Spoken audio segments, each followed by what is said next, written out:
Well, everybody got quiet, so I guess it's time to start. I want to welcome you to our special lecture by Johanna Drucker.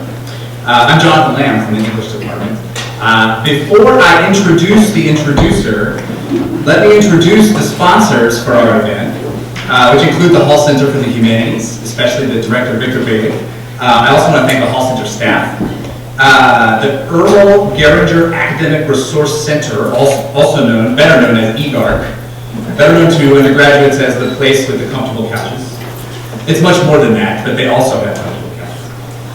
The Institute for Digital Research in the Humanities, better known as IDRH, and especially its co-directors Brian Rosenblum and Phil Stinson. And finally, the Department of English, chaired by Anna Neal. So to sum up, tonight's lecture is brought to you by the HCH, EGARC, IDRH, and the resolutely non-academical English department. So now I want to invite Andy Hademan to introduce our speaker. Andy is Judith Harris Murphy Distinguished Professor of Art History. Besides being one of the world's foremost medieval art historians, she's also one of the best colleagues that a person could ask for. So, please welcome Andy.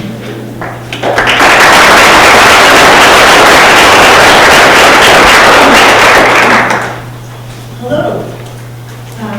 Thank you, John. You're a great colleague, too. We're very lucky in medieval and early modern studies here. I'm honored to introduce Professor Johanna Drucker. After receiving her PhD from Berkeley in interdisciplinary studies, Johanna Drucker held faculty positions at the University of Texas at Dallas in visual arts, Columbia and Yale Universities in art history, and at the University of Virginia, where she was Robertson Chair in Media Studies, Professor in the Department of English, and Director of Media Studies. At UCLA since 2008, she's the inaugural Martin and Bernard Breslauer Professor of Bibliographical Studies in the Department of Information Studies. She's published and lectured widely on topics related to digital humanities and aesthetics, to visual forms of knowledge production, book history, graphic design, historiography of the alphabet and writing, and contemporary art. The breadth and quality of her work was recognized in 2014 by her election to the American Academy of Arts and Sciences.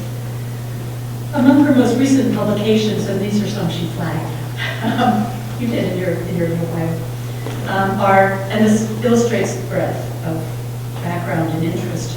Graphic Design History, a Critical Guide in 2008, Spec Lab, Projects in Digital Aesthetics and Speculative Computing, published by Chicago in 2009. The jointly authored Digital Humanities with Dan Burdick, Peter Blumenfeld, Todd Kressner, and Jeffrey Schnell, published by MIT in 2012 and already translated into Italian. An essay collection, What Is, published by Cuneiform Press in 2013.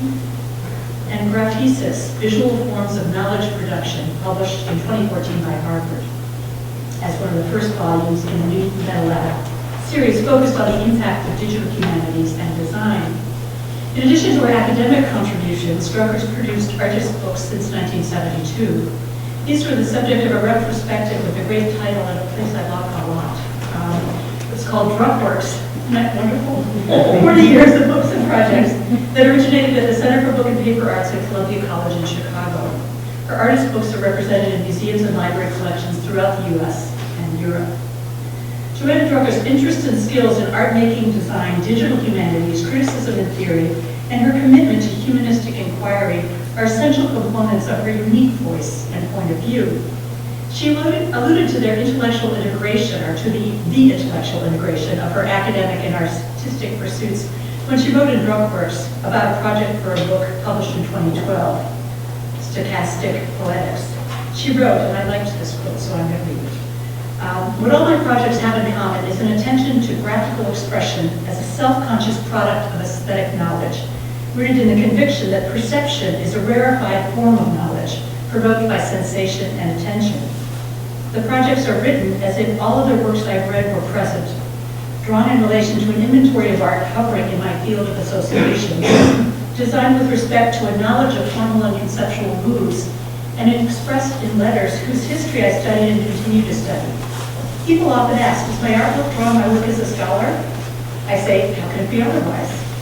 And similarly, convictions about the fundamental value of aesthetic knowledge inform my scholarship and teaching. I'm looking forward to seeing how Johanna Drucker brings her formidable knowledge to bear in her presentation tonight on the intellectual impact of the digital humanities. Her title, Digital Humanities, a status report with questions. And I ask that you join me in welcoming Johanna.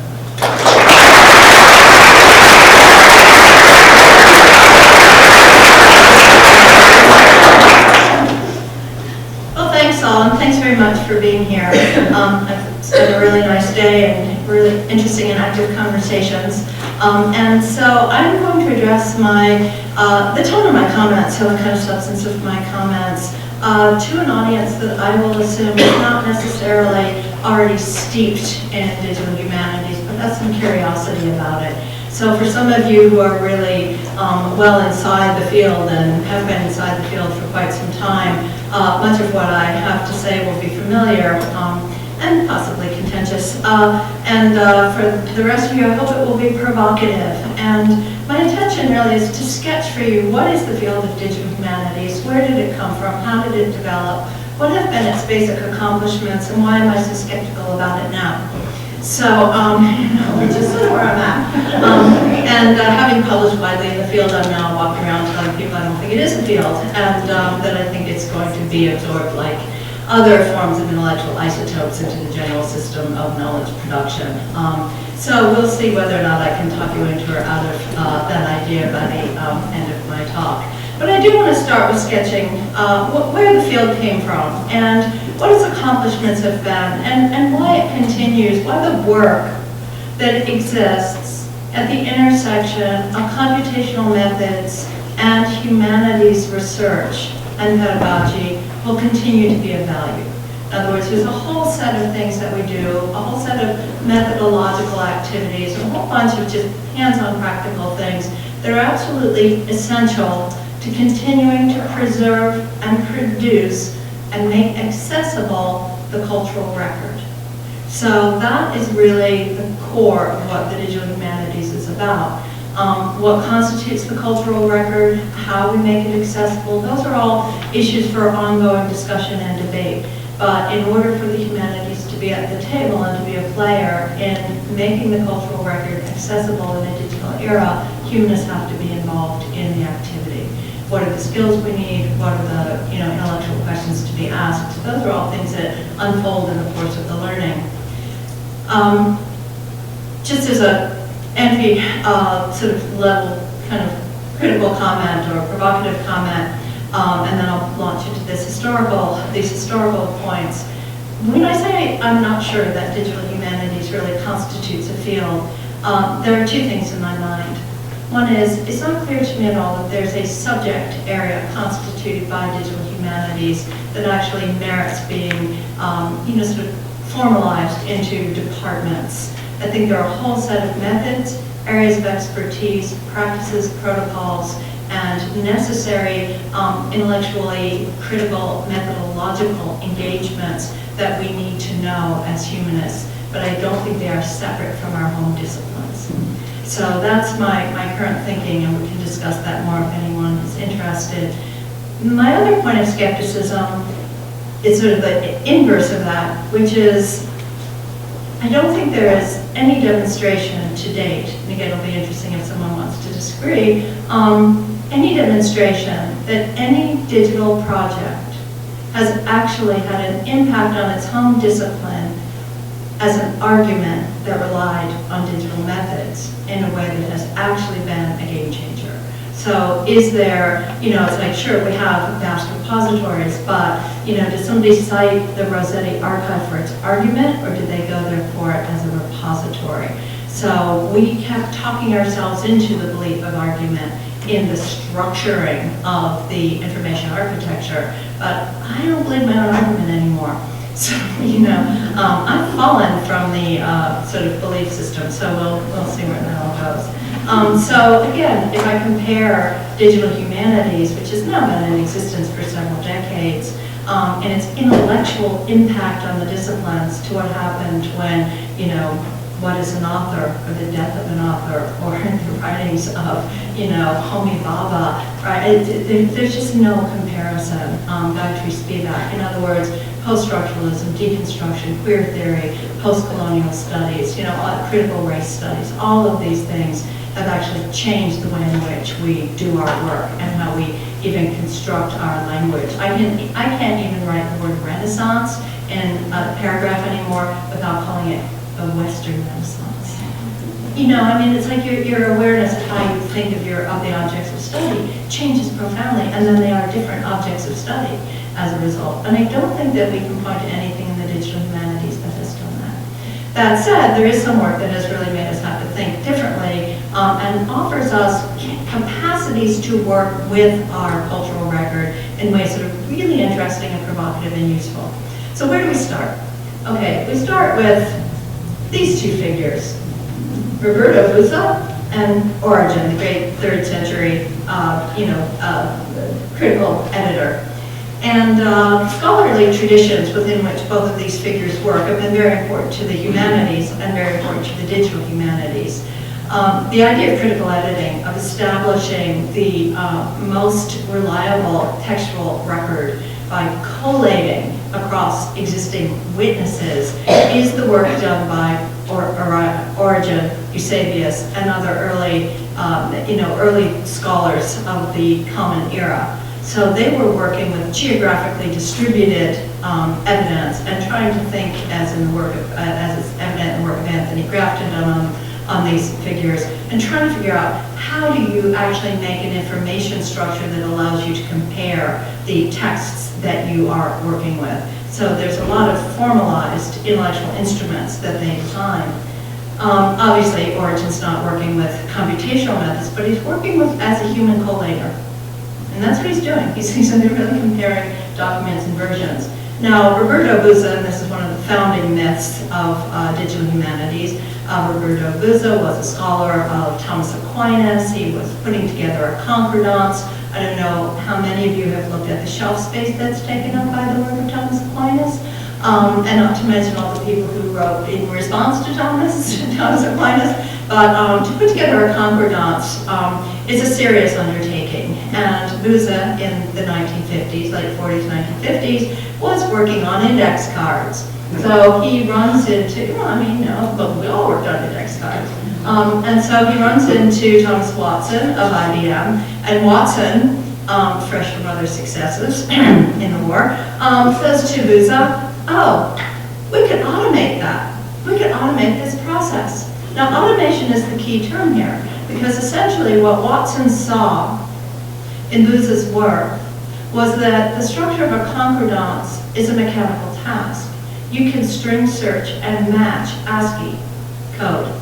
You can actually identify whether a word is the same word as another word. You can automate that process. That's something that even, early computing was really good at. Before you have semantic web and topic modeling and natural language, sort of processors at a high level, you can match. So automation was what Buzza was able to get from IBM. So that's considered the sort of founding myth of digital humanities. That was Roberto Buzza. Recently, Lisa Gittleman, a very wonderful and interesting scholar, has proposed that we might amplify that origin myth by adding in a reference to the work of Robert Binkley. Now, Binkley is another figure entirely, and I put him up here next to one of my favorite completely idiosyncratic and cantankerous figures, Thomas Frognall Dibdin. Has anybody here ever read Bibliomania?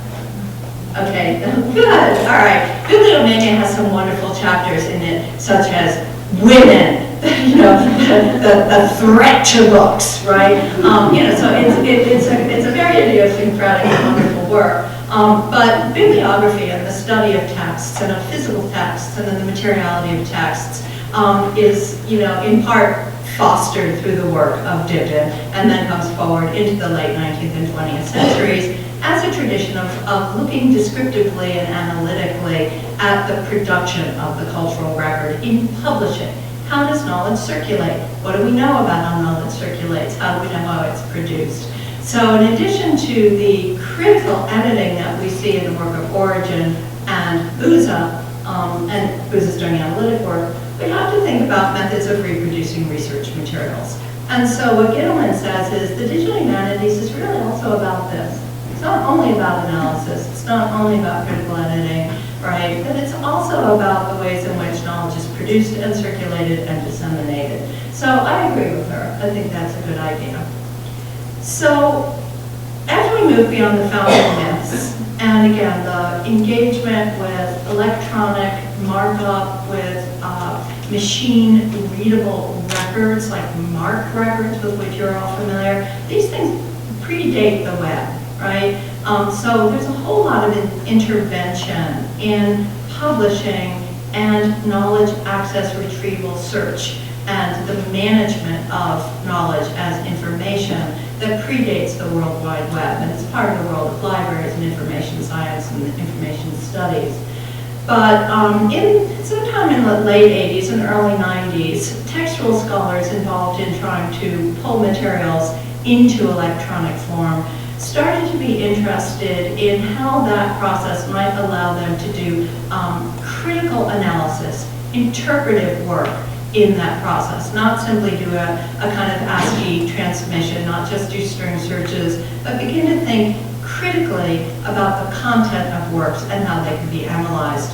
And that's the period in which markup languages, and in particular the TEI, which Matt Kirschenbaum calls it, is the shadow world government, that these systems started to be standardized and made use of.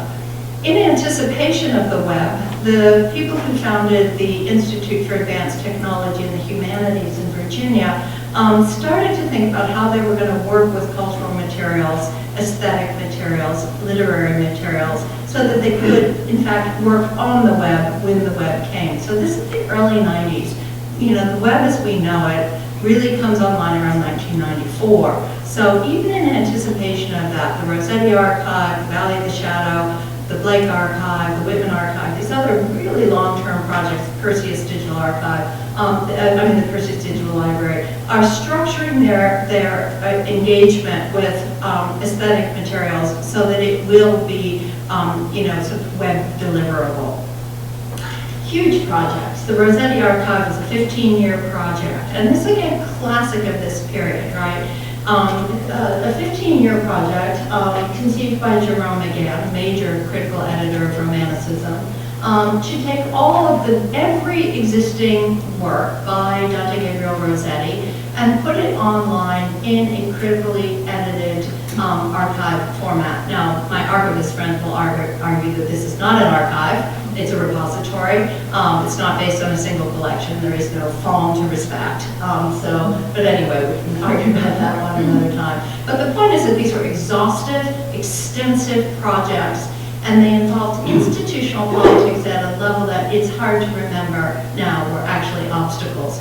When McGann wanted to work with the Victorian Albert to get various of the Rossetti materials and get scans of them and put them online, they were having nothing to do with it. Same with the Blake Archive, right? It's like, no, people weren't going to let their blank images be scanned and put online. And remember, in the early days of the web, the bandwidth for downloading an image wasn't there. So it's like, what were you actually working? What were you thinking in terms of image storage, image delivery, and so forth? So this is very visionary work. So the sort of basic tenets of these projects were that you were going to aggregate in a single portal works that were distributed geographically and couldn't be seen together in the same place. So if you wanted to compare all the versions of Blake Plate, you could now do it. And the people who did the Blake project were fiends for a kind of positivist, sort of color checking and size checking and so forth. Good luck, every browser, every screen, everything displays it differently. So so much for positivism. It doesn't work.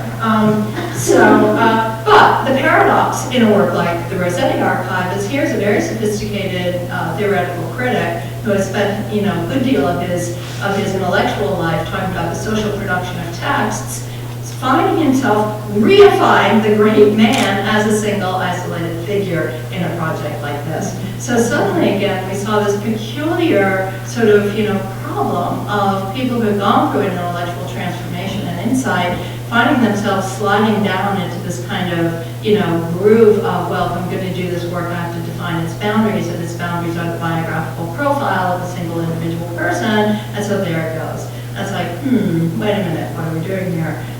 So anyway, they're fantastic achievements, but their very makers are aware of the issues.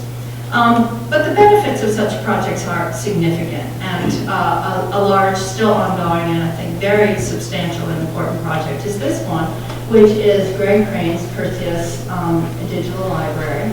And how many of you have ever used this? Oh, all right, let's get it. Okay. This is, again, a work that, part of what I love about it is totally modest in its appearance. You land on this page, it's got nothing, flashy, nothing moves, there's no special effects, because it is such an incredible achievement. Look at this, now I'm going to move from here, look at this. Click on a word to bring up parsons, dictionary entries, and frequency statistics. Click on a word, any word. Every single word in the classical corpus has been migrated into this digital library and marked up and linked to all of the references that are part of the classical, scholarly apparatus, word by word, all right? Do you know how long this takes? Do you know how much work is involved? The amount of intellectual labor, not to mention the amount of graduate student labor, right? The number of people who got dissertations, right? But it's still, an amazing project you have achieved. The entire classical corpus, right? And so again, this is an incredible resource because you can go into this and do something you couldn't as a human being really do, right? It's just, it's huge. So again, very, very interesting to think about.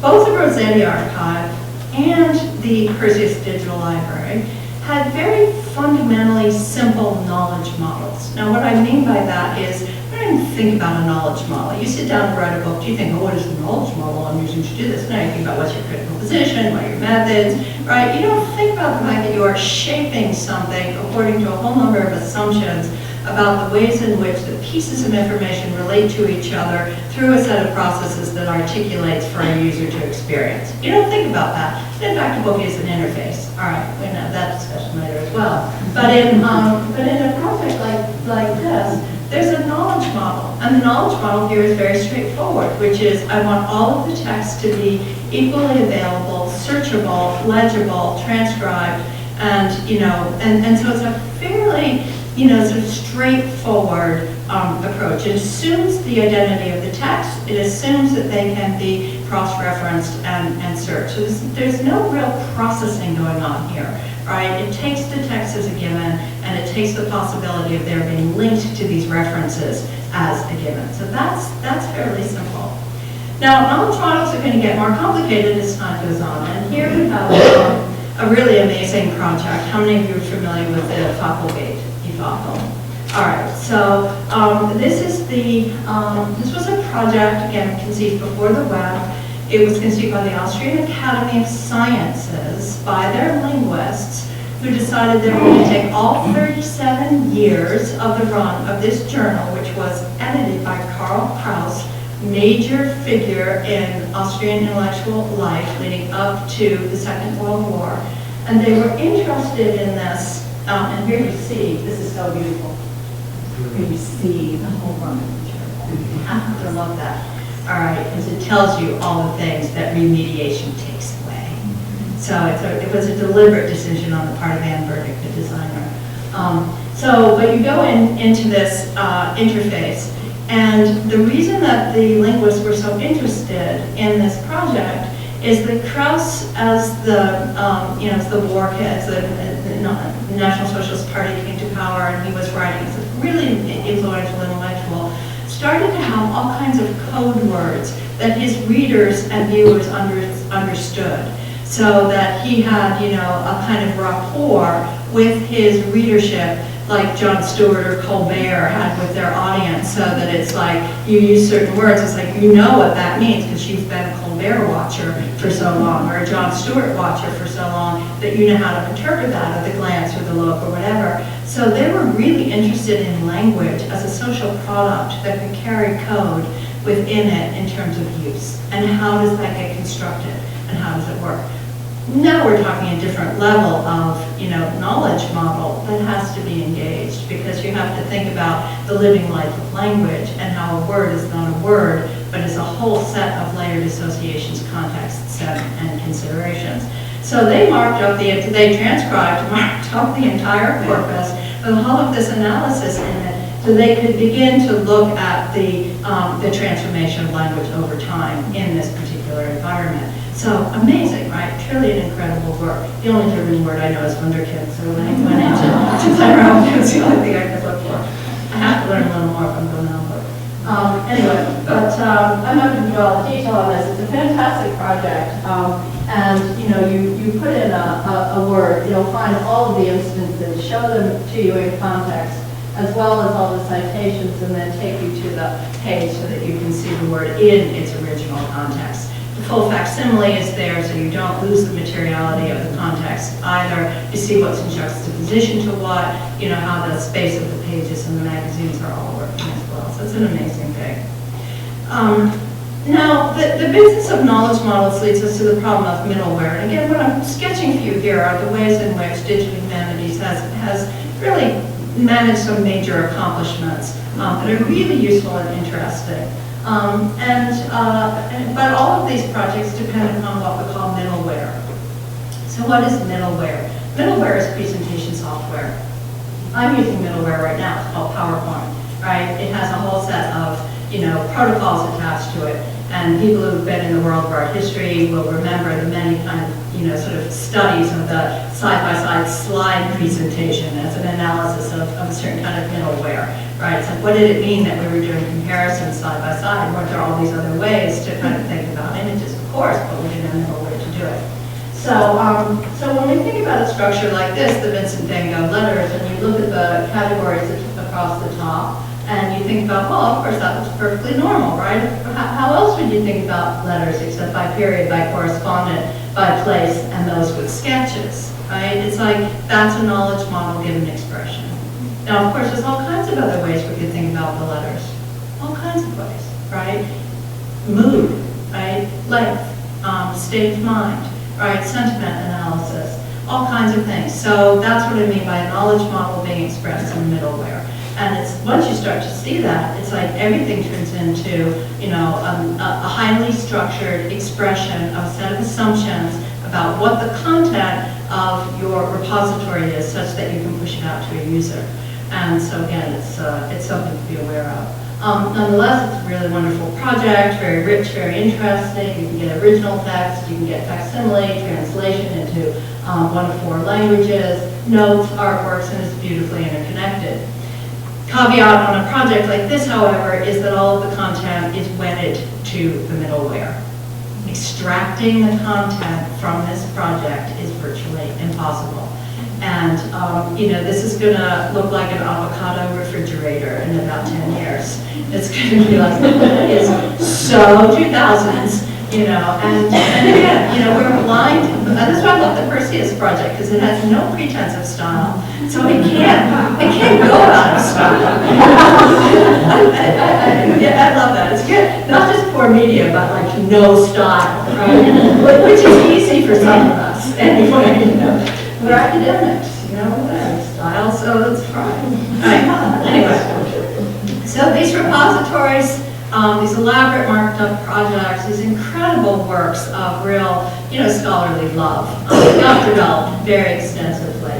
And then, lo and behold, a bunch of people in funding agencies woke up to the fact that the people who got the most out of those projects were usually the people who did them, because you learn so much, and that they weren't really very usable. And so what was going to happen to take all of this elaborately structured information, all of this work, and make it usable?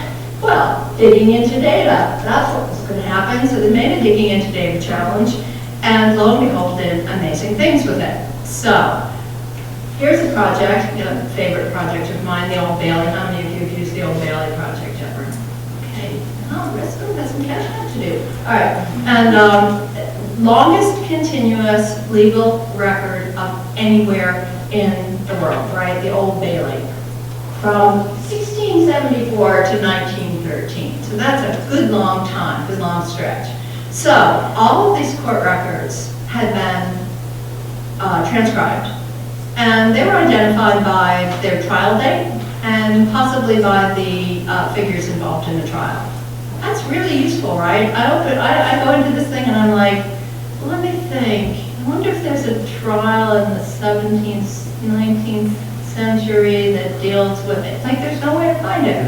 So basically, we leaped now from transcription to faceted search. Now, faceted search introduces a whole suite of usability, usability features. So that now you can go into the Old Bailey and you can say, I want to see crimes committed by women in 1810 to 1820 for which the women were punished by hanging, right? And so you begin to be able to really search with and work with materials. You can really expose it. So the Digging Into Data Challenge was a huge step forward in terms of exposing the wealth of this material by putting portals of search into structured material. Well, that's fine. Again, what that shows us is we have augmented the processes of scholarly research by using digital tools. We still are not able to ask necessarily any new questions, but we can ask old questions with an efficiency that wasn't possible in our older tools, right? It's like you just don't have enough hours in your lifetime to go through all those Old Bailey records and make all those cross-references. But what kinds of questions that have been part of the critical engagement with texts were being asked where people thought, well, now I can answer them differently using a digital platform. And one of them is this notion of the fluid text, the multi-text. So the Homer multi-text, what is the history of transmission and production of the Homeric text? It's a major set of intellectual questions and cultural questions. So again, all the witnesses, right? They started just with a small section of the corpus. Take the witnesses, just, for me, just reading this would take a lifetime. Okay, because it's so, complicated. And these are really, really elaborate texts. So you do the transcription and then all of the scholia, all of the marginalia, right? And so again, this process of being able to, pull all of this together so that the analysis of transmission starts to be able to be manageable within this digital environment. So this is quite, and I recommend that you take a look at it again, an amazing piece of intellectual work, right? But it's still, the question of what constitutes a fluid text is something that Thomas Frognall-Dibdin was familiar with. In other words, the idea of fluidity, of the instability of text, is something that isn't exactly news to humanists. That's what Origen was trying to do in looking at all of the textual witnesses for the Old Testament, right? It's figure out, how to get it stable. So up till now, I've been talking really within the textual tradition, and I'm going to switch gears for the next few minutes as I'm moving into the later part of my talk here. And I want to talk about other ways in which digital humanities has engaged with tools that come from outside the humanities. Central to the humanities is the question of the textual record and its transmission, right? From Origen to Buza to McGann to Greg Crane, this is the real sort of, heart of humanistic work. But so, is the transmission of images and of performance and of dance and of other things.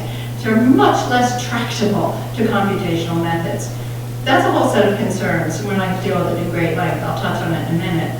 But meanwhile, digital humanists, as bandwidth increased and as data sets increased in size and as the basic sort of interest in processing data analytically grew and grew, started to decide that they were going to use all kinds of tools that came from outside the humanities, right?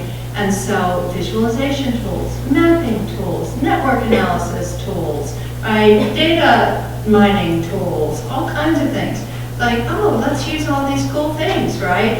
So sometimes it works and sometimes it doesn't. And so I'm going to show you a few of each kind of thing. Anyone familiar with this? Anybody know this project, the Ben Fry project? Okay, a couple of you.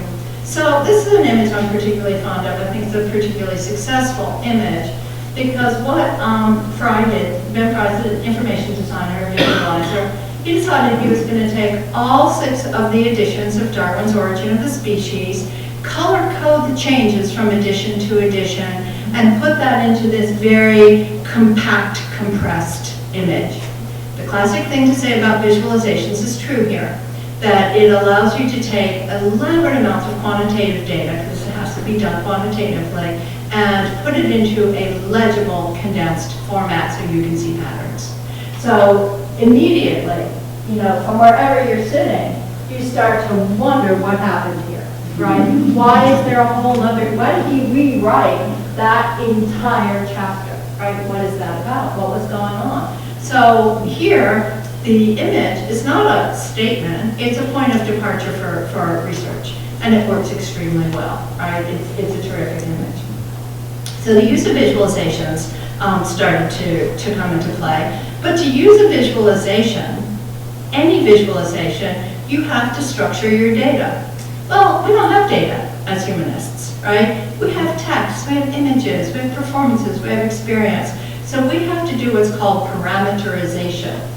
Now, parameterization is the act of putting a metric onto any kind of phenomenon to make it machine readable. So if I want to parameterize something, I can parameterize any number of things in this room. I could say, let's make quantitative data out of the temperature in this room. Well, what is the temperature in this room? There are many, many temperatures in this room. Very local temperatures, right up by the light, the ambient temperature, the temperature between 2 people, right? Everybody's individual, all kinds of temperatures. But I can parameterize it and I can create data out of it. But it doesn't pre-exist. The same thing is true in textual studies. This gets very tricky when we deal also with the historical anachronisms of projecting backwards onto the historical record concepts that come out of the present. So this is a particularly problematic work, and that is the Exploring Erotics in Emily Dickinson. So you're going to go through the poems of Emily Dickinson with your little tags and codes and decide that the word dearest is an erotic word, right? Or that my love or my darling is an erotic word. Well, I have plenty of friends I communicate with in those terms, and I'm sorry to have to tell you they're not all erotic relationships. Would that they were. And language isn't going to take us there, okay? So again, the parameterization is one of the basic issues here. And it's not just parameterization, but I would say one of the things that I'm particularly concerned with is that we respect the cultural otherness of the past. And this is a really hard thing to do, is that we really not imagine that we can assume how a word meant. We have to look a lot, I'm looking here at Jonathan Lamb, who's like completely inside of that world and can speak very eloquently about those issues. But we can't assume that we know how a word meant or what it meant. It's a context issue. It's very complicated. Any more than we can imagine what a gesture meant, what a look meant, who's allowed to look at whom, who's allowed to stand where in a room. These are protocols of social life that are so elaborately structured. So again, these things become very problematic. But meanwhile, humanists go happily along deciding to adopt visualizations from hither and yon, and they go into the fields where visualizations have been mostly constructed, and what are they? Oh, governments, political arithmetic as it's called, finance, right?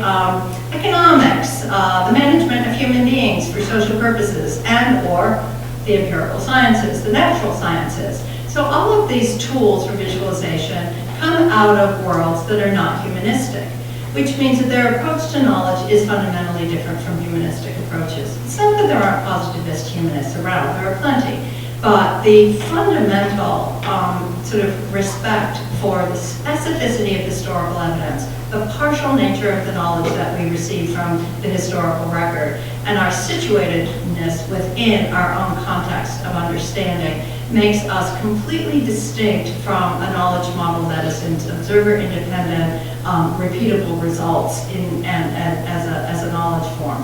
So we take a look at a beautiful chart like this. Playfair is the great inspiration for visualizations. Very useful, does all kinds of things, all kinds of criticisms we could talk about here, but critiques of the data modeling.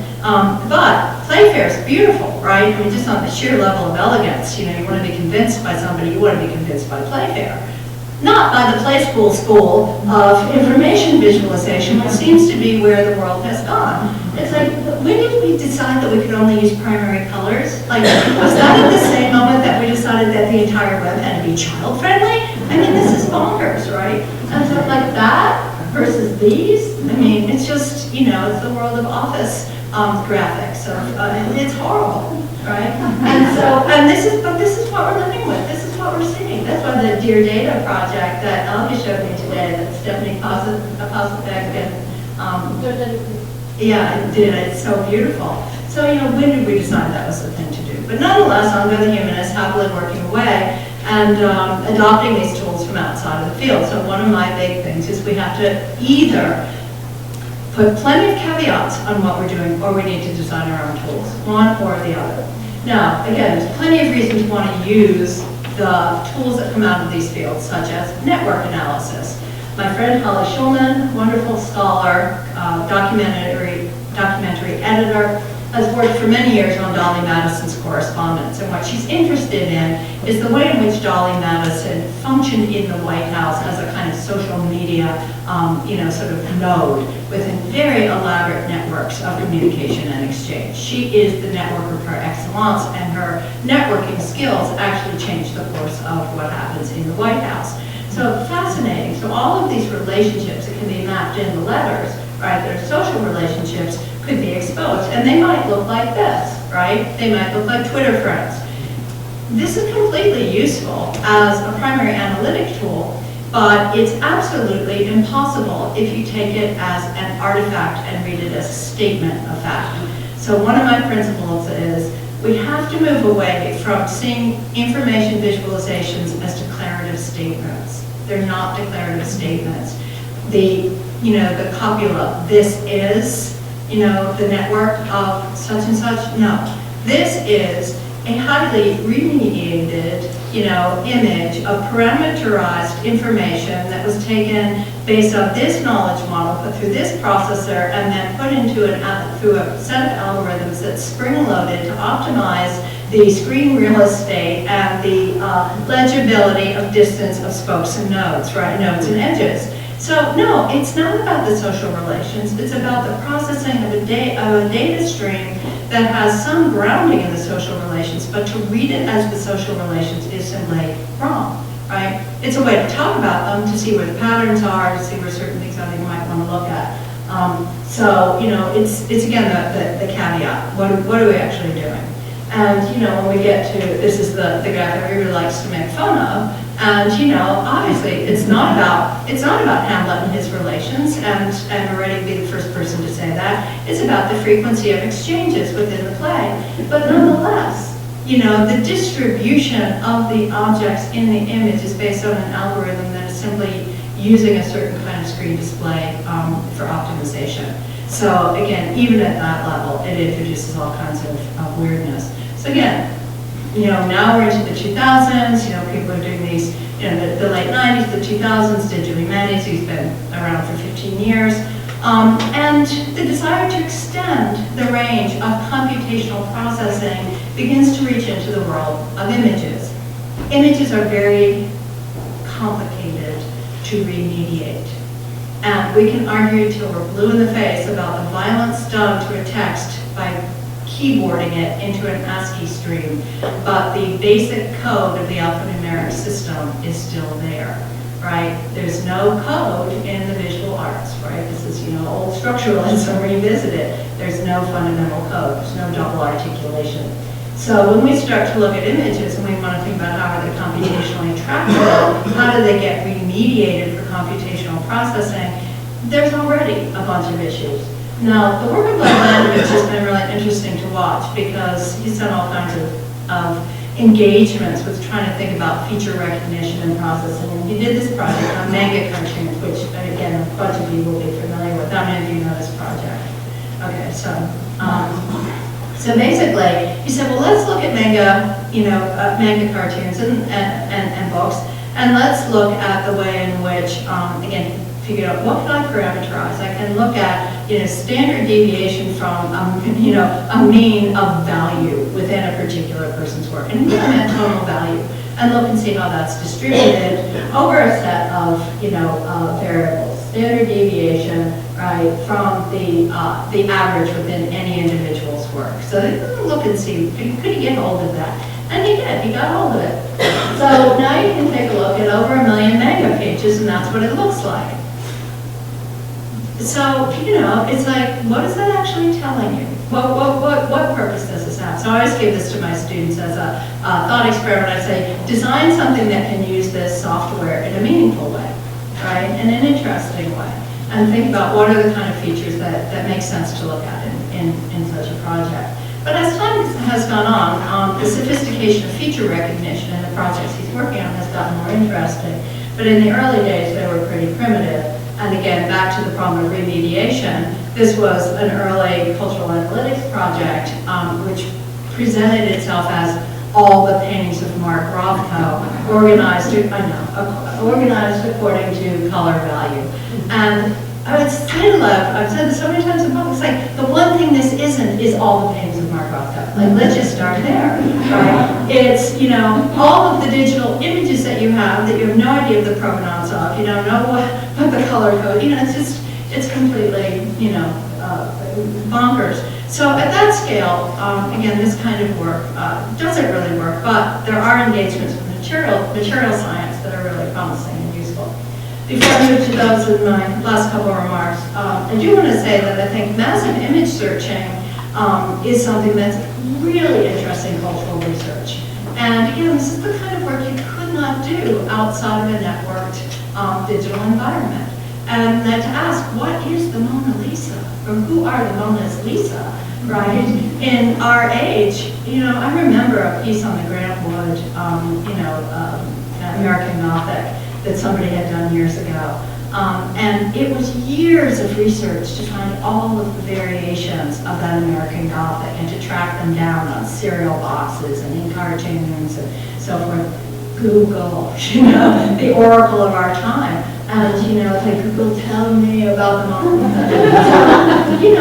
This is really, really interesting visual research, right? It's visual, it's got to do with art, it's got to do with popular culture, it's got to do with a changing conception of how we understand this object across a broad cultural swath. So that becomes a very different kind of interrogation because you're already assuming that what you're looking at are digitally mediated images, and therefore it's a different kind of project. So as I come to the end here and move towards some conclusions, I do want to say where I see some of the promising areas of digital humanities work. And one is with the engagement with material science. All right, so studies in animal skins and their genetic relationship to each other, and the relationship between skins and agriculture and various forms of use, pigments and their distribution, worldwide trade routes, what was going on. There's many, many things that I think, provenance, sales records, there's all kinds of things that we can begin to look at where we get a benefit at scale of the capacity of using material sciences to produce a data set. And there again, we're not pretending to be empirical scientists, we're working with empirical scientists to make data that's related to humanities questions, and I think there's a big difference there. Inscriptive Fact is one of my favorite of these. It's Bruce Zuckerman's project. Did I get that right? Yeah. At USC. And what they've done is they've been working with this machine here, and it essentially takes images using various imaging techniques. So whether it's magnetic resonance imaging or infrared or radar and so on, like all of these things, and then it aggregates the distinctive features that each of those picks out in order to create a data, computationally modeled image that turns, the crispy chocolate chip cookie version of the Dead Sea Scroll into a legible piece of the Dead Sea Scroll. So it's really interesting computer science, as well as being very interesting in terms of the cultural record. So again, material science, I think, has a lot to offer to the digital humanities, and it's another project, this Athena project, which some of you must know. Again, it's like, what are the feature recognition, pieces of feature recognition that we can actually use to search across a large corpus to identify elements of that corpus that are worth looking at for this purpose or that purpose. So again, tools that augment the already existing research agenda. Okay, so as I finish up here, I have a few more sort of points to make, and most of them go to this issue of the relationship between generalized models and specific evidence. And one of my pet peeves is to see very partial, limited pieces of evidence turned into generalized models, because we don't know. We just don't know. So I love Lisa Snyder. She's a good friend of mine. This is her Chicago Columbian Exposition project. It's a 3D virtual reconstruction of the the Chicago World's Fair. So it's virtual, it's rendered, right? It's, again, it's filled with extrapolations. But where it gets interesting is when she reinserts the evidence. And we see what the evidence is in relationship to the model. And then you begin to think about, well, what don't we know? And how do we extrapolate from that? So again, as a holder of evidence in relationship to a proposal of reconstruction is really interesting. And there's other reconstruction projects that are also have other benefits to them. But again, this is work that could never have been done 20 years ago, right? There just weren't the rendering engines. There wasn't the computational power. It just didn't exist. And this does not live on the web. It's a non-web based project. Another area where I think, again, the humanists kind of rushed into, with great enthusiasm, into visualization was in the world of mapping, the so-called geospatial turn. One of the difficulties for humanists is that they're not usually well trained in statistics, so they don't actually know how to work with data in a critical way. And then they're also often not very well versed in visual, the skills of looking at things visually. So there's all kinds of problems that come up with that. This is a very interesting project. It's the Mapping of Emancipation project. And the reason I like the project is because all of the data points that he pins to the map problem, all of the data points are actually ways to get into the archive. Right, so it's actually mapping as interface, and as a way to search and think about what materials do you want to again get into and expose. On that level, I think it works really, really well. Right, it's like what's happening there, and it's a timeline. You can set the parameters, you can watch and see what happens. Where it gets a little weird, yep, a heat map. They actually used a heat map to talk about emancipation events. Will somebody please explain to me how a heat map is in any way an accurate expression of these cultural phenomena? We have no idea of the influence of an event over a geographic range. So again, these kinds of things are really, it's like, what really were they thinking? So again, it's like, we need a more sophisticated approach to visual presentation if we're going to work in these realms. And again, some of the problems are really fundamental problems. Another mapping problem, photogrammer, a Yale project to look at WPA photographs, where they were taken and when. Basic, intro to graph theory number one is when you're working with a map, if you have a single data point in a county and you fill in the entire county, you're presenting, an argument that's simply incorrect. It's like, that's not the scale, size, or location of your data point. This project just isn't working very well yet. It may at some point. Correlation, cross-correlation. One of the great things about visualization is you can correlate across different, forms of expression of the data. I spent about 40 minutes with this yesterday trying to correlate anything with anything. I was like, is it color? It doesn't seem to be color. Let's see. Is it's not that color scheme. What relates this? You know, I mean, I just was like, and this is, you know, it's like, I can't correlate anything here. So again, there's ways to work with visuality for what it does well, which is to allow correlation across color codes, shape codes, texture codes, scale, size, and other things. So that needs to be done, you know, in a more sophisticated way. Okay, so this is my current, like, least favorite project. I'm sorry. I'm sorry. But the reason I dislike it so much is, again, it's the classic case of taking very, very partial knowledge, making a generalized model, and presenting it as if what you're actually looking at is a historical phenomenon. So anyone familiar with this project? Okay. So what you should play with it. It's a great toy. So the geospatial network model of the Roman world. Here's all of the places in Rome, right, in the Roman Empire. And if you want to figure out, if you want to start in one place and end up in another, and pick a month of travel and decide if you want to go the fastest, cheapest, or shortest route, and you want to figure out how you're going to go, then it'll calculate for you how long it's going to take. Now, I don't know how many of you know anything about classical literature, but I can guarantee you there is not a complete, continuous weather report or political report for the period of time that is the Roman Empire, right? It just doesn't exist. So we know nothing. We have a few reports, partial reports. The scholar behind this project is a very, very respected scholar, but the amount of actual evidence of how long it took to take any particular trip, you know, is minuscule compared to the infinite number of, voyages that you can produce here. I like the specificity of the historical record. I'm interested in the partial nature of evidence. I'm interested in the character of that evidence and what it tells us about what we can't know, as well as what we do know.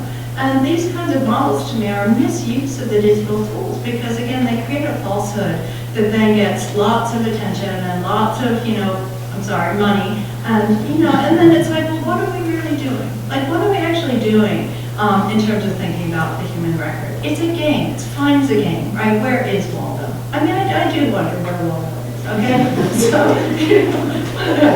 all right. By contrast, I want to just point out this project, and then I really am coming to the end. And this is the Ptolemy project by Leif Isaacson. Is anyone familiar with this project? Okay, very, very differently conceived. I'll be interested to see what you think about it. All right, Ptolemy, the great geographer of the ancient world, right? Ptolemy's understanding of the ancient world and of how to map it and think about it constructs the ancient world, right? Through his investigations, his nomenclature, his decisions about what features were significant, and his, attempt to build projections based on the mathematics that he had at his disposal. Respect for the cultural otherness of the past. Ptolemy is not us. We're not going to geo-rectify Ptolemy. It's just monstrous to think about. Instead, you take Ptolemy for what he can show us and try to show what are all the data points in Ptolemy, right? You pull them out from his description, and a model of Ptolemy's ancient world begins to emerge, right? So instead of imposing it on something, it emerges. All the difference in the world. There's not an a priori that pre-exists. Instead, it is the expression of what Ptolemy knew. So instead of assuming that we know something, we're going to look at how Ptolemy knew or didn't know what we know, we ask, what is the process of knowledge production? What was known? What is knowing in any given period? How is knowledge, not just what is known? It's a completely different undertaking. So I'm a big fan of this project because I think it's really interesting. Modern satellite map overlaid with Ptolemy's coastline. Utterly fascinating to think about. How is that descriptive encounter with that landscape producing a model of understanding of the ancient world? Completely different.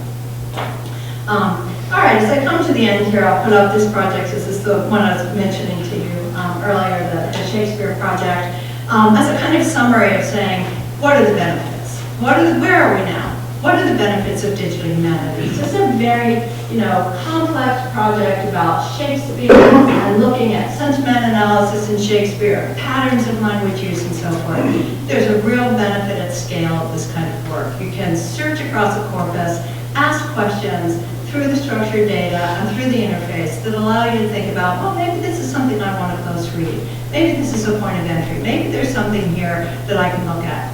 The model and the interface are only as good as the parameterization and the data that you put into it. So principle number one for me is expose the life cycle of your project. How is the data created? What are the parameterization terms? What is your knowledge model? What is it you think you're trying to do with these materials? Don't just present the interface. So that's principle number one. Principle number two is try to make it legible for human beings. All right, I can't even begin to tell you what this project is about, but it has something to do with literature between 1660 and 2000. And I can't remember what the terms of it are. But anyway, again, what happens is that we read the artifact of the process as if it is the information behind the process. It's not useful, all right? So, and it blinds us to, renders uniform a very uneven historical record, which is filled with holes and filled with problems. Many things Mark can say about visualizations, there are problems. But the benefits are, again, at scale. We can look across the corpus in a way that we could not before. We can use that as a point of entry. We can generate visualizations that are not declarative statements, but interrogative statements that say, what is? Where should we look? How should we start? We are perhaps, as Dave Barry said already, in the post-digital era, and this is where I come to the place of saying I'm not sure I believe in digital humanities as a field anymore. I think we're post-digital humanities in the same sense that Barry is saying we now use digital technology in every aspect of our scholarship, our daily lives. It's how we do our business. It's not that we're beyond the digital, but we're beyond distinguishing the digital as somehow different from everything else that we do. I think the methods, the tools, the analytic capabilities that are present in quantitative methods, computational processing are extremely useful to humanists, but I also think there's a role for humanists still in pushing back against the sort of submission to the exigencies that were imposed by adopting computational methods and saying, there are things we want to be able to do from a humanistic point of view, one of which is we can live with contradiction. We can tolerate ambiguity, and no computational system does that very well. So how do we work with that? And finally, how do we work to do what I'm thinking again is the role of the humanist, which is to work at, preserving, producing, assessing, and reworking, transmitting forward the record of the cultural record, And to me, that means, again, respecting the specificity of evidence, of partial knowledge, of not, sort of trying to subsume it under generalized models, but to keep alive the generative tension between the capacities of the digital for high-level corpus processing, other kinds of search, retrieval, repository, building access, and so forth, while also kind of keeping the specificity of individual pieces of historical evidence fully present before our eyes, so that we don't forget how to read them and how to work with them, and how precious they are in their specificity and their partialness. So that's pretty much where I fall down at this point in terms of thinking about this field and where we're at. I'll stop and see if there's any questions.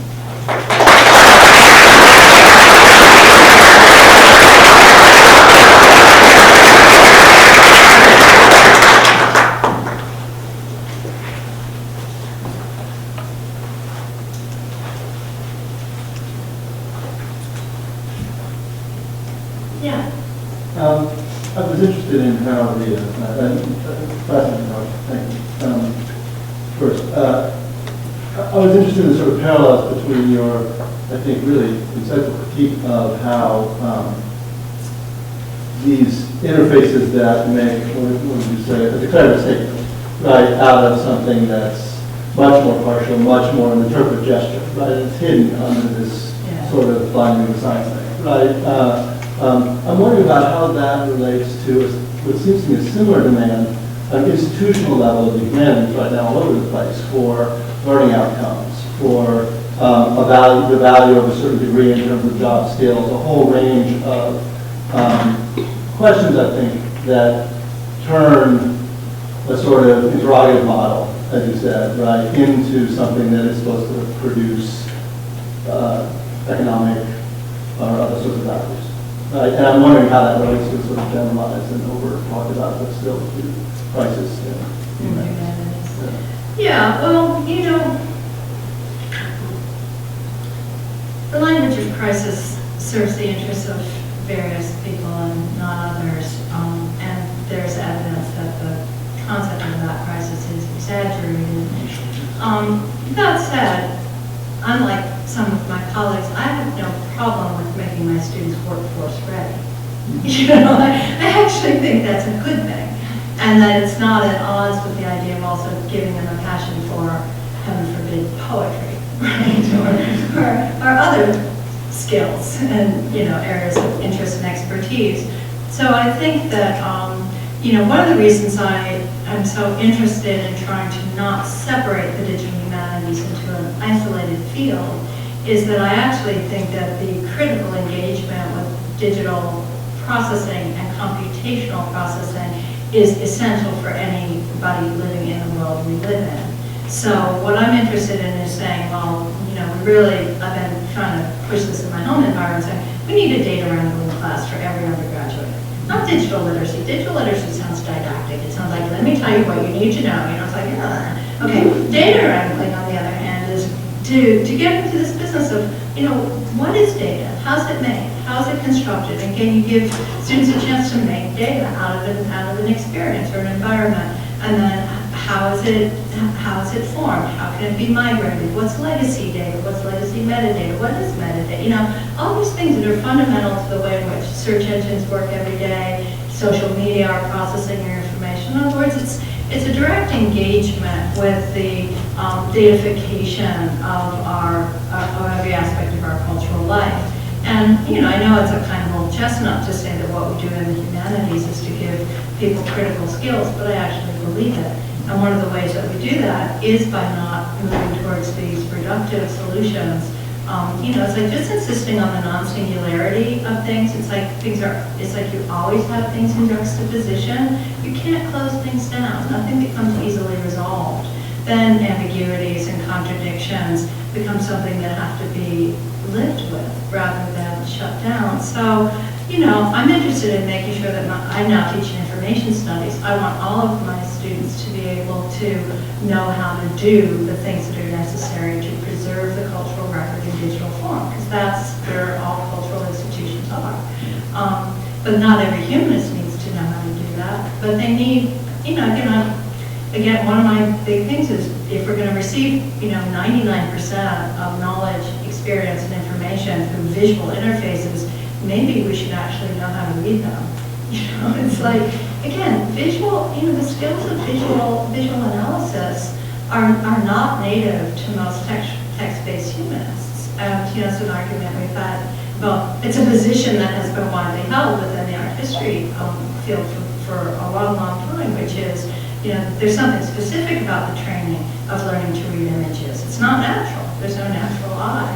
So, you know, I think there's some curriculum transformations that could be useful at the level of methods in grad training, and at the level of course offerings across the undergraduate curriculum that would deal with visual epistemology. What's that even mean, right? Something that was denied for years. I gave a talk at a conference last summer where I suggested that there were primary forms of knowledge that were visual, and I cannot tell you the amount of resistance that I got from the people I was with. So it's like, oh, to me this is just common sense.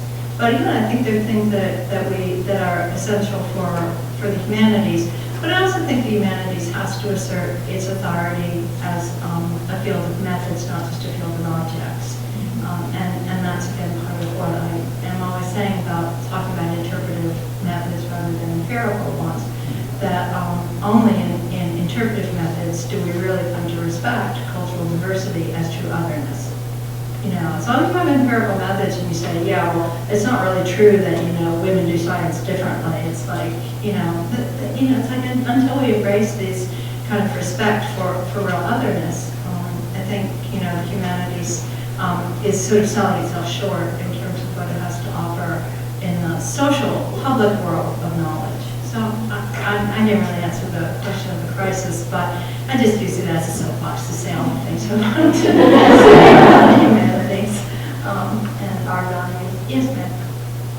I'm not sure how to put all my questions into one, but you haven't heard about it. So I'm going to flip the script a bit and ask you. So you propose that this is not a field. I would agree with that. So the question is why? And you've given us some examples. But what I didn't see were questions that you might raise about the fundamental assumptions that we entered into when we started doing the Digital humanities. And there is the theory that some people have that those who rushed into this field were precisely the people who wanted to leave the social behind, who did not want to engage in that level of epistemological thinking, what is the scope of knowledge. We have a limited body of knowledge. We're going to kind of zero in on that. And so somehow or another we missed a few votes here and there, and then we reified what already existed. So I just want to push you a little bit more in terms of where really is the problem. I came at it from the recovery side. And for me, it was very useful. And I did not come from the individual author side. Right. Okay? Right, and there's a bunch of projects like the Women Writers Project that's around. So looking at it from that perspective, opens, asks questions, challenges, pushes boundaries. And so I think there might be a distribution here in terms of when is it most useful and when is it not. But the not part, I think I'm really interested in your questioning again. What were the basic assumptions we entered into and what was the problem there? What did we not challenge? Where do we miss the boat? Yeah, and well, thank you for your question. Certainly, I'm not speaking against, any of the work that creates repositories and makes materials accessible and available. And it is essential for humanists and scholars to be involved in that process so that the materials that, as they become available, are presented in a way that identifies them properly, presents them authoritatively, and knows what the texts are that are being presented, right? It's just so that's essential work. And I think a lot of the people who entered into the digital humanities early on were textual scholars who wanted to do that work precisely for that reason. Again, there's quite an array of work that was done early on, because the Women Writers Project's an early project as well. So I think those are not major projects in the sense that the Rosetta or the Shakespeare. Some of us think they are, but in the big picture.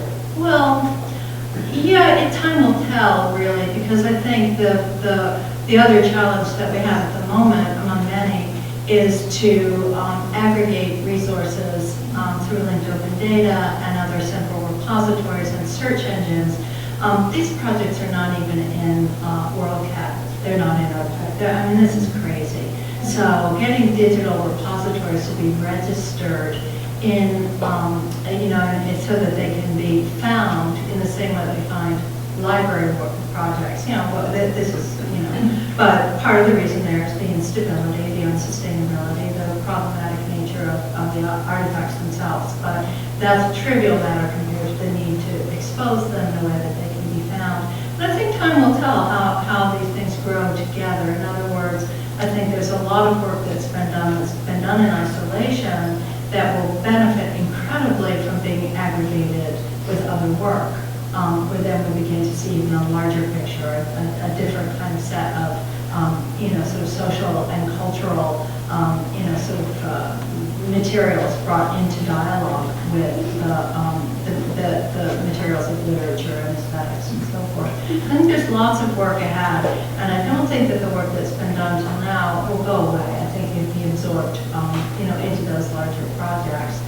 But I think, there were really a couple things that happened that were problematic. One was, again, that kind of, odd reification thing. It's like, well, okay, if I need a project, it needs to be boundable, so I'll do X, and there's something comfortable about that. It's like, but again, it's like these were individual scholars picking projects they loved and learning the skills to do this at a time when there was no roadmap. People would go to the Institute for Advanced Technology and Humanities and spend a year designing a DTD, right? Which you can generate now as a schema in Oxygen in 5 seconds, right? So, because the whole, getting your head around what that even meant make a document type definition for the work in front of you. And the excitement about that, the intellectual excitement was amazing because you were having to formalize your understanding of a complex aesthetic artifact into a formal structure that could be repeated across the corpus. It was, we were in delirium over it. I mean, it sounds so geeky, but it's true. And so, you know, I don't find fault with any of that. I think that there were blind spots in the process that have become apparent over time, and the only negative would be to stay attached to practices that we now see, you know, had their limits. So instead of thinking about the author, we want to think about, you know, again, what is the social production of authorship as a notion, of identity, of fame. You know, we know so little about the social as a medium, right? Really how it creates fame, what that even is, right? Complex systems. You know, one of my issues with the network diagrams is, okay, they're not diagrams of relationships, but they look like diagrams of relationships. How do we really model relationships? How do we model the complexity of relationship formation so that and of identity formation as a codependency upon circumstances of cultural conditions, right? Completely different approach. Instead of having mechanistically defined entities that live in a context, you know, as I've said this many times, it's more like a meteorological system. You don't have a cloud that comes into a weather system. A cloud is a result of a weather system. A human being is a relational, you know, construct and artifact, but it's an individual subject as well. So I think that we need to think, I'm really interested in thinking about humanistic models and what are the data types that could be brought in to, you know, sort of do proof of concept for these. Not necessarily to build elaborate visualizations and to displace the practices of other humanistic inquiry, but to just show, again, proof of concept, why there is a different way to think. Why do we need to think differently about data? So the reason I don't want to see digital humanities isolated as a field is that I think it balkanizes it, and it makes it seem as though there's the people who do digital humanities and the people who don't. And I don't think that's a very useful way to think about the challenge of young scholars needing to be trained in methods and then choosing methods appropriate to their work, right? It would be like saying, well, you don't really need to know anything about critical race studies because you work on X. You don't need to know anything about queer studies because you work on Y. You don't need to know post-colonial theory because you work in it's like, no, these are essential tools for thinking, right? And so it seems to me the digital methods provide us certain essential tools for thinking, and then having a critical understanding of how they shape much of what we receive is really as important as knowing how to read an image, right, read a text, right, and perform the interpretive acts that we do on the other forms of knowledge that we are working with. So that's why I don't want to see it isolated as a field. I don't think it is a field unto itself. I think it's a suite of methods and protocols. Will continue to change, but they've become so standardized now that really they're domain agnostic and discipline agnostic. You know, you can use the same network diagrams for art history that you can use for social science, that you can use for looking at, you know, the activity of kittens in a litter. And that one's more interesting, but, you know. So, but my point is, if that's where we're at, then how is it a separate field? It's a separate, it'd be like having typewriter studies, and only people who did, you know, no, I mean, I'm not the first person to say that, right? Yeah, you can say the history of the typewriter, but like, do people in history not get to do typewriter studies and therefore not get to use the typewriter? I mean, it doesn't even make sense, right? So, yeah, so that's a partial answer to a very complex set of questions. Yeah. Yes, you.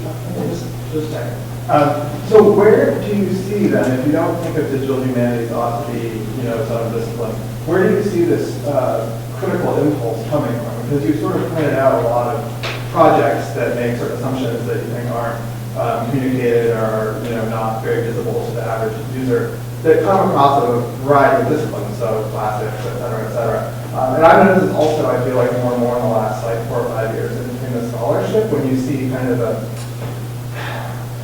you know, let's say somebody writes a book on oh, I don't know, like references to antiquity over time. And they just have a chapter on like, I'm making this up, like Plato memes, right? And they do a whole thing on like how, like classical statues are used in, memes on the internet. A lot of that stuff, to me, it doesn't seem like it really engages with a theory of the internet or of the digital as a medium, let's say, right? And this is something I come from a media studies tradition, and so I know, like when I was in graduate school, I had a lot of professors would say things like, oh, like why are all these literature professors talking about The Wire now? Like, what do they know about television, right? Like, what do they know about flow and seriality and this kind of thing? So, I guess the question I'm asking for you is if it kind of, digital humanities like kind of spreads out throughout all of the departments in the humanities, what is there to kind of guarantee people being exposed to the kind of critiques that you're sort of exposing us to here right now? Nothing. Well, but I don't think the problem is solved by isolating the digital humanities either. So I would say critical digital methods, critical methods for doing scholarship digitally are really what we need because every field uses them. So if I isolate them into a separate domain, then what's going to make a classicist, do a course that looks at, information visualization so that they can walk out of there and say, oh, almost all information visualizations are reifications of misinformation, right? Which is like my bumper sticker. It's a traffic stopper, but I think, again, it's a coming of age problem. In other words, just like, the answer to your question, it's like, it's still so new, it's been around a lot very long, and we've learned a huge amount. And so when, I guess, my own experience of watching the field mature to the point where it's like, no, of course you wouldn't spend a year doing a DTD. Now we have tools and platforms that can do things. Do we think better? I'm not sure that we do. In other words, I'm not sure that the understanding of what the schema is more sophisticated because it can be produced instantly than when we agonized over what a DTD was. But I do think that since we do our business digitally, it behooves us to think across the humanities fields to think about what are the critical skills for engagement. That's all. And I think that is across disciplines. So we could say, okay, we're going to have, what are ways to deal with this? We could make methods modules that come out of critical digital scholarship and thinking. Methods modules. You want a 1-week module, a 2-week module? I could tell you what I would put in those. It's like what's structured data versus unstructured data. They're very basic principles that I think are really helpful to decode what seems natural in the digital environment. So those could be incorporated into any, sort of graduate methods class. It's not that hard. But if I say, oh, there's a field called digital humanities, and only the people who do digital humanities are going to come and take those courses, and then what are they equipped to do? Go teach digital humanities, or are they going to be, classicists? Are they going to be, art historians? Are they going to be, historians? So I worry that in pushing digital humanities to be a field, we lose sight of the subject matter in our disciplines that I think should still be the core of what we do. I believe in subject matter. I don't think methods substitute for subject matter. So, I don't think I'm just old-fashioned, but I actually think, the cultural record has a specificity in its content and its forms and formats and material history. So I guess that's my concern about digital humanities becoming a field, is it becomes only about its methods and critiquing its methods. And, that again starts to feel much like typewriter studies. The relationship between the typewriter and literary practice is really, really interesting, right? But the typewriter as a field of study unto itself is only minimally interesting by contrast. So again, it's that dialogue for me. I don't want to separate methods from I think we lose too much. So that's, and again, I think it says a